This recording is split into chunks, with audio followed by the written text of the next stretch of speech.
Capítulo 14. Prestando assistência.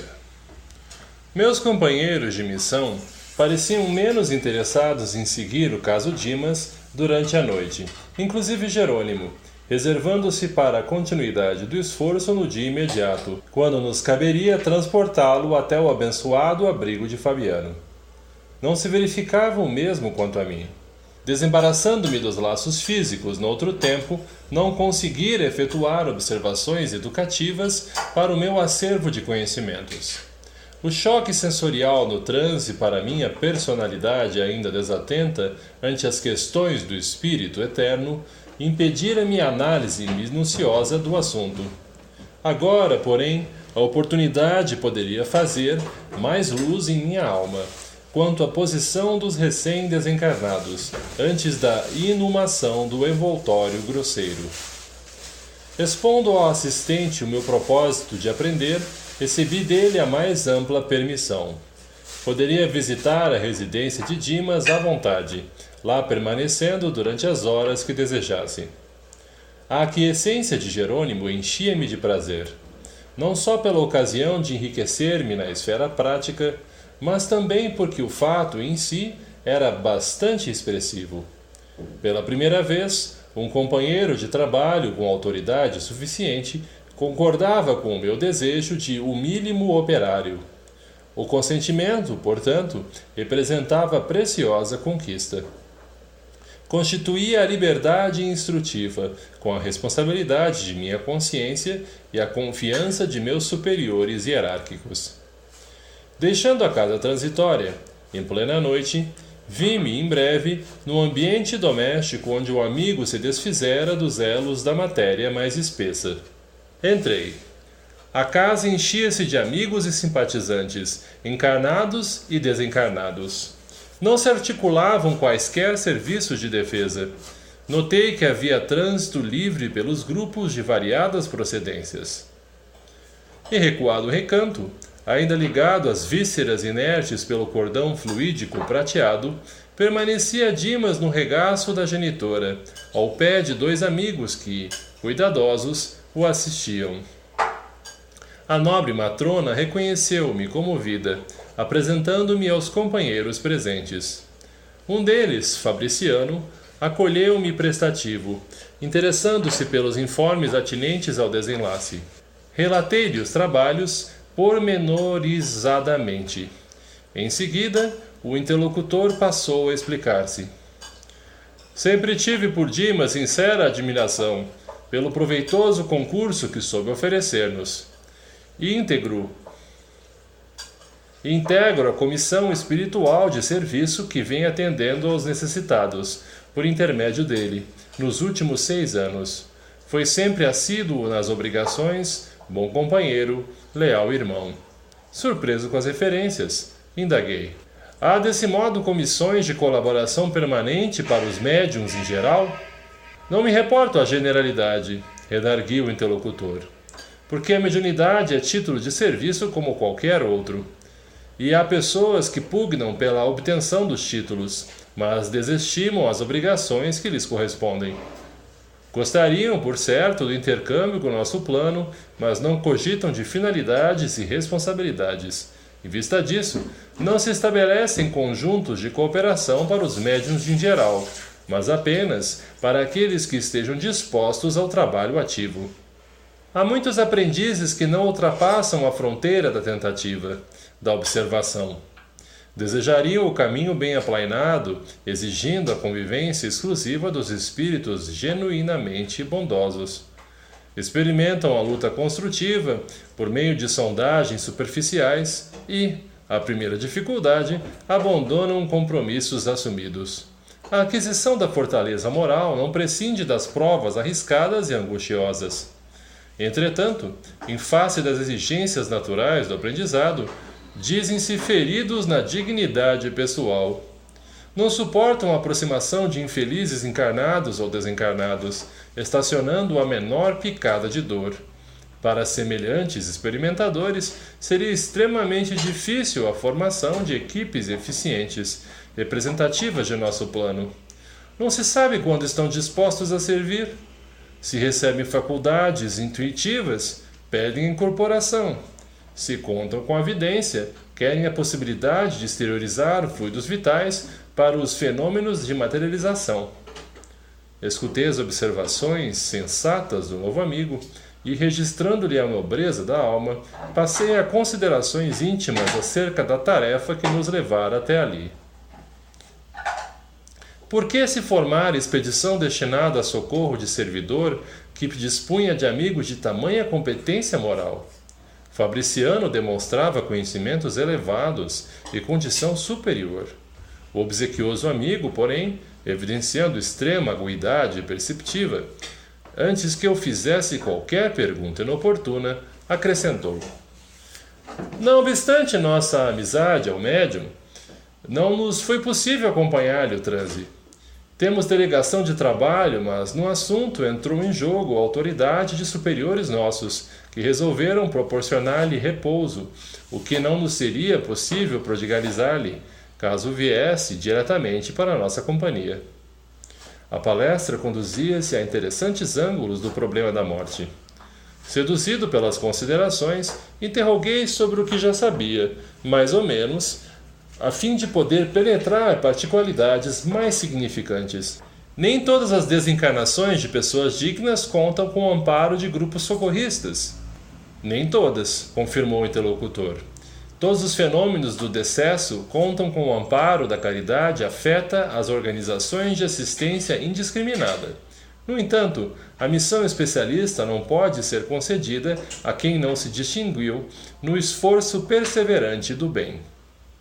Todavia, objetei curioso, tangendo a corda que mais me interessava no assunto, não há casos de criaturas essencialmente bondosas que se libertam dos laços físicos, mais ou menos entrosados em comissões de serviço espiritual de natureza superior, sem que haja missões salvacionistas previamente designadas para socorrê-las?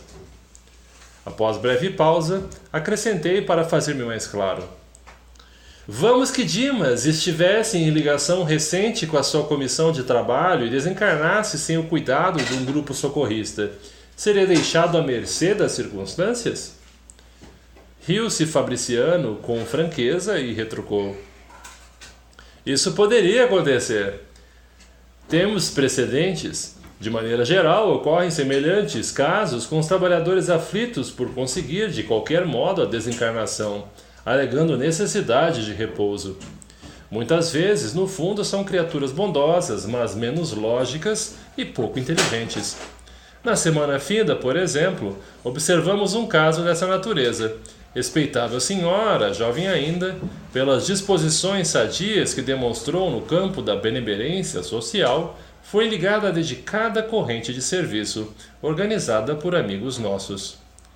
Verificando-se, contudo, pequenas rusgas entre ela e o esposo, e tendo conhecimento da imortalidade da vida, além do sepulcro, desejou a pobre criatura ardentemente morrer.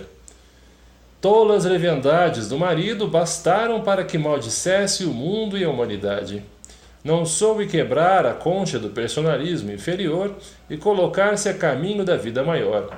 Pela cólera, pela intemperança mental, criou a ideia fixa de libertar-se do corpo de qualquer maneira, embora sem utilizar o suicídio direto.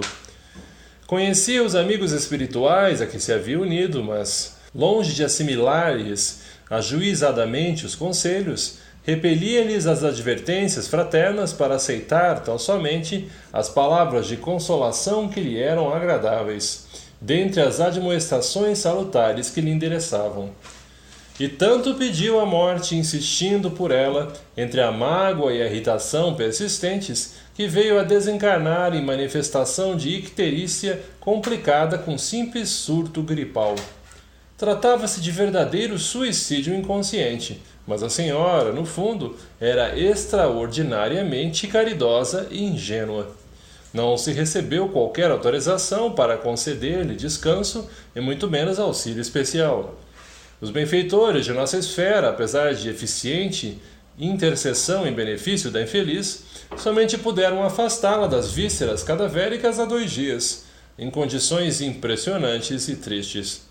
não havendo qualquer determinação de assistência particularizada por parte das autoridades superiores, e porque não seria aconselhável entregá-la ao sabor da própria sorte, em face das virtudes potenciais de que era portadora, o diretor da comissão de serviço a que se filiara a imprevidente amiga recolheu-a, por espírito de compaixão, em plena luta, e ela se foi de roldão a trabalhar por aí, ativamente, em condições muito mais sérias e complicadas.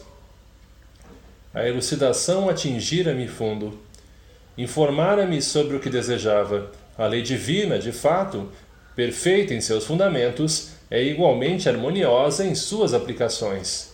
Fabriciano, estampando belo sorriso, aduziu: não frutifica a paz legítima sem a semeadura necessária. Alguém, para gozar o descanso, precisa, antes de tudo, merecê-lo. As almas inquietas entregam-se facilmente ao desespero, gerando causas de sofrimento cruel. Logo após, contemplando o recém-desencarnado, como a indicar que deveríamos centralizar todo o interesse da hora no bem-estar dele, considerou-o acariciando-lhe a fronte. Nosso amigo repousa agora, terminada a tormenta das provas incessantes. Está enfraquecido, pobrezinho. A sensibilidade, posta a serviço da obrigação bem cumprida, castigou-lhe a alma, até o fim. Todavia plantou a fé, a serenidade, o otimismo e a alegria em milhares de corações, estabelecendo sólidas causas de felicidade futura. Por enquanto, permanecerá na posição de ave frágil, incapaz de voar longe do ninho.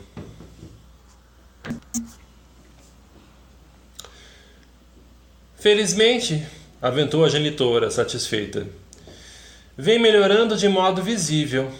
Os resíduos que o ligam ao cadáver estão quase extintos. Relanceou o olhar pelos ângulos da modesta residência e acrescentou: se fosse possível receber maior cooperação dos amigos encarnados, seria muito mais fácil o restabelecimento integral. No entanto, cada vez que os parentes se debruçam em prantos sobre os despojos, é chamado ao cadáver, com prejuízo para a restauração mais rápida. Lamentavelmente, porém, tornou o Fabriciano, nossos irmãos encarnados não possuem a chave de reais conhecimentos para organizar ação adequada a esta hora. Em vista disso, revidou a genitora conformada, insisto para que Dimas durma, embora o sono, que poderia ser calmo e doce, esteja povoado de pesadelos. Diante da surpresa que me absorvia, o companheiro apressou-se a esclarecer-me. As imagens contidas nas evocações das palestras incidem sobre a mente do desencarnado, mantido em repouso depois de rápido mergulho na contemplação dos fatos alusivos à existência finda. Não somente as imagens. Por vezes, nossos amigos presentes, fecundos nas conversações sem proveito, exumem com tamanho calor a lembrança de certos fatos que trazem até aqui alguns dos protagonistas já desencarnados. As afirmações ouvidas incitaram-me a curiosidade. Fabriciano, entretanto, desejando prodigalizar-me experiência direta, aconselhou: espere alguns minutos na sala contígua, onde os despojos recebem a visitação. Obedeci. O velório apresentava o aspecto usual: flores perfumadas, semblantes sisudos e conversações discretas. Ao pé do cadáver, propriamente considerado, os amigos sustentavam reserva e circunspecção. A poucos passos, todavia, davam-se asas ao anedotário vibrante sobre o amigo em trânsito para o outro mundo. Pequenas e grandes ocorrências da vida do morto eram lembradas com graça e vivacidade.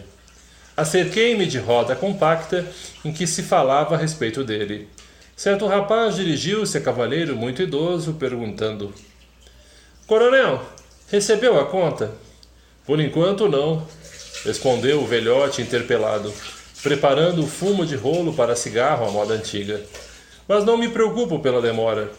Dimas foi sempre bom camarada e os filhos não olvidarão o compromisso paterno. Questão de tempo. Interessado em ressaltar as qualidades distintas do falecido e revelando suas boas disposições de historiador municipal, prosseguiu: Dimas era um homem interessante e excepcional. Sempre lhe invejei a serenidade. Em matéria de prudência, raras pessoas conheci semelhantes a ele. É verdade que nunca me dei a estudos espiritistas, mas confesso que, ao lhe observar a maneira de proceder, sempre desejei conhecer a doutrina que lhe formava o caráter. Até aí, tudo muito bem. Embora a invocação dos débitos do morto, o credor apenas pronunciava palavras de estímulo e paz. Todavia, no estado atual da educação humana, é muito difícil alimentar, por mais de 5 minutos, conversação digna e cristalina numa assembleia superior a 3 criaturas encarnadas. O comentarista modificou o diapasão da voz, olhou na direção do cadáver e observou, em tom confidencial. Poucos homens foram de boca segura como este. Conheci Dimas faz há muitos anos e estou certo de que foi testemunha ocular de pavoroso crime que nunca se desvendou para os juízes da terra. Após ligeira pausa, acendeu o cigarro e perguntou, reaguçando a curiosidade dos ouvintes: Nunca souberam? Os presentes mostraram silenciosa negativa. Vai para 30 anos, continuou o narrador. Dimas residia ao lado de nobre família que guardava consigo valiosos patrimônios da coletividade, relativamente à orientação pública. Desse agrupamento doméstico, superiormente conceituado na apreciação geral, emanavam ordens e benefícios da mais elevada expressão para o bem-estar de todos. Como não ignoram, há 3 decênios a vida no interior ainda conservava a expressiva herança do Brasil imperial. A economia centralizada mantinha a casa grande e simbólica, onde se traçavam roteiros para o serviço popular. Situado na vizinhança de residência feudal como essa, nosso amigo levava a existência humilde de trabalhador, organizando o futuro de homem de bem. O cavalheiro, insciente dos problemas do espírito, enunciou nomes, relacionou datas e lembrou brejeiramente certos pormenores, prosseguindo com maliciosa jocosidade. Certa noite, pela madrugada, conhecido chefe político saía do palacete residencial pelos fundos, acompanhado de uma senhora que aparentava excessiva despreocupação consigo mesma, ao despedir-se com intempestiva manifestação de afeto. Terminado o estranho adeus e vendo-se sozinho, o Dom Juan deu alguns passos para a retirada. Espiou, cauteloso, em torno, e ia continuar a marcha quando reparou que alguém lhe observava a intimidade com a esposa de respeitável amigo. Era modestíssimo operário que talvez estivesse ali por força de circunstâncias inapreciáveis. O político alcançou-o de um salto. Homem de compleição robusta e paixões violentas, aproximou-se do espectador inesperado e interpelou-o brutalmente, ao que o mísero respondeu, humilde: Doutor, não estou espreitando, juro-lhe. Pois morrerá de qualquer modo, adiantou o atlético agressor em voz sumida de cólera. Agarrou-o pelo paletó e acentuou-o de dentes cerrados. Vermes que perturbam devem morrer. Não me mate, doutor. Não me mate, rogou o infeliz. Tenho mulher e filhos, saberei respeitá-lo. Não valeu a vítima dobrar-se de joelhos na súplica, porque o homem terrível, cego de fúria, tomou a arma e desfechou-lhe certeiro tiro no coração, afastando-se precípite. Dimas, tendo observado os fatos a curta distância, gritou, fazendo-se ouvir pelo assassino, que o reconheceu pelas exclamações. Em seguida, correu no sentido de amparar o ferido, que entretanto nem chegou a gemer. Avançando para o assassinado, quando outras pessoas em roupas brancas acorriam igualmente à pressa para verificar o ocorrido, manteve-se a cavaleiro de qualquer atitude suspeitosa.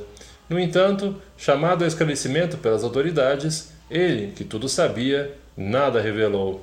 Protegeu o morto nos funerais, dispensou-lhe extremos cuidados, extensivos à família, portou-se como cristão fiel, esquivando-se, contudo, ao fornecimento de quaisquer indícios para que o criminoso fosse capturado, alegando desconhecer qualquer minúcia dos fatos que deram motivo ao acontecimento. E o caso policial foi encerrado na suposição de latrocínio. A única testemunha, que era ele, considerava preferível o silêncio ao escândalo que traria enormes dissidências domésticas e sociais. O narrador fixava os despojos e acentuava: boca segura, não conheci o homem mais discreto. Certo ouvinte indagou o brejeiro: mas, coronel, como veio a saber das particularidades se Dimas não chegou a denunciar? O interpelado fez um gesto de franca satisfação e acrescentou: vantagem da boa amizade com sacerdotes. Meu velho amigo, o padre F., que Deus guarde, contou-me o fato, sumamente impressionado. Ouviu o assassino em confissão antes da morte dele e obteve todos os pormenores da obscura ocorrência. O homicida, cuidadoso na exposição das faltas, não se esqueceu de nomear Dimas ao vigário, como exclusiva testemunha do pecado mortal cometido. O padre, contudo, excelente amigo, cheio de experiência do mundo, não trouxe o caso a público. As pessoas envolvidas no drama deixaram descendência distinta, e seria crueldade rememorar acontecimento tão triste. O narrador espantou curiosa expressão no rosto e rematou apagando o cigarro. Tudo passa. Morreram a vítima, a adúltera, o assassino, o confessor e agora a testemunha. Certo, haverá lugar fora deste mundo para fazer-se a justiça. Nesse momento, horrível figura, seguida de outras, não menos monstruosas, surgiu de inesperado. Acercando-se do leviano comentador, ouviu-lhe ainda as últimas palavras, sacudiu-o e gritou: sou eu, assassino! Que quer você de mim? Por que me chama? É juiz? O narrador não enxergara o que ouvia, mas seu corpo foi atingido por involuntário estremeção, que arrancou o abafado riso dos presentes. Logo após, o homicida desencarnado, atraído talvez pelo cheiro forte das flores reunidas na essa improvisada, teve a perfeita noção do velório. Abalou-se precipitado, pondo-se na contemplação do morto. Reconheceu-o, estampou um gesto de profunda surpresa, ajoelhou-se e gritou: Dimas, Dimas, pois também tu vens para a verdade? Onde estás, bom amigo, que me velaste a falta com o véu da caridade sem limites? Socorre-me! Estou desesperado. Onde encontrarei minha vítima para suplicar o perdão de que necessito? Ajuda-me ainda. Tem compaixão. Deves saber o que ignoro. Socorre-me! Socorre-me! Ao lado do infeliz em rogativa, diversas entidades sofredoras permaneciam estáticas, mas Fabriciano surgiu inesperadamente e ordenou aos invasores afastamento imediato. Limpa a câmara, o novo amigo dirigiu-se a mim, observando: garanto que este grupo entrou nesta casa por invocação direta. Narrei-lhe impressionado o que vira. Ouviu-me calmamente e ponderou: a observação feita por nós mesmos é sempre mais valiosa. Dimas, não obstante dedicado à causa do bem e compelido a grande esforço de cooperação na obra coletiva, descuidou-se de incentivar a prática metódica da oração em família, no santuário doméstico. Por isso tem defesas pessoais, mas a residência conserva-se à mercê da visitação de qualquer classe. A elucidação era significativa. Comecei a compreender a razão do sentimentalismo prejudicial da família inconformada. Desejando, porém, fixar o aprendizado da noite sobre o assunto atinente à desencarnação, perguntei: nosso amigo recém-liberto terá ouvido a súplica do irmão desventurado? Geme sob terrível pesadelo nos braços maternos, explicou Fabriciano solícito, ao recordar o fato relatado. Desde alguns minutos acompanhamos a agitação dele, reparando que recebia choques desagradáveis por meio do cordão final. Ouvindo e vendo os quadros invocados? Insisti, perguntando. Não chegou a ver nem a ouvir integralmente, em face da perturbação espontânea, mas vislumbrou, sentiu, oprimiu-se e torturou-se, prejudicando a reconquista de si mesmo. As forças mentais estão revestidas de maravilhoso poder. Indicando os grupos que continuavam conversando, acentuou sem aspereza: nossos amigos da esfera carnal são ainda muito ignorantes para o trato com a morte. Em vez de trazerem pensamentos amigos e reconfortadores, preces de auxílio e vibrações fraternais, atiram aos recém-desencarnados as pedras e os espinhos que deixaram nas estradas percorridas. É por isso que, por enquanto, os mortos que entregam despojos aos solitários necrotérios da indigência são muito mais felizes. Ainda não havia terminado de todo as considerações quando a esposa de Dimas, num acesso de pranto, levantou-se do leito em que repousava e adiantou-se para o cadáver, repetindo-lhe o nome comovedoramente. Dimas, Dimas, como ficarei? Estaremos separados então para sempre? Como Fabriciano se dirigisse apressado para o quarto humilde em que permanecia o desencarnado, acompanhei-o. A genitora do médium fazia esforços para contê-lo, mas debalde. Pelo fio prateado estabelecera-se vigoroso contato entre ele e a companheira, porque Dimas se ergueu, cambaleante, apesar do carinho materno. Estava lívido, semilouco. Avançou para a sala mortuária rogando paz, mas, antes que pudesse aproximar-se muito dos despojos, Fabriciano aplicou energias de prostração na esposa imprudente e foi novamente conduzida ao leito, agora sem sentidos. Enquanto Dimas voltava ao regaço maternal, menos aflito. O amigo esclareceu-me sereno. Há situações em que o drástico deve ser medida inicial. Nosso irmão muito fez pela harmonia dos outros durante a existência e merece libertação pacífica.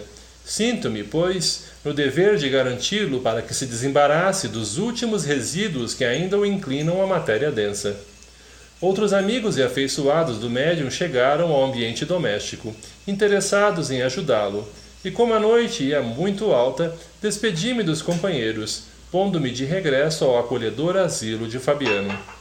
No outro dia, ao me avistar, disse-me o assistente Jerônimo após a saudação inicial. Espero, André, que o velório lhe tenha trazido úteis e instrutivos ensinamentos. Sim, o estimado assistente falava com muita propriedade e razão. Eu aprendera muito durante a noite. Aprendera que as câmaras mortuárias não devem ser pontos de referência à vida social, mas recintos consagrados à oração e ao silêncio.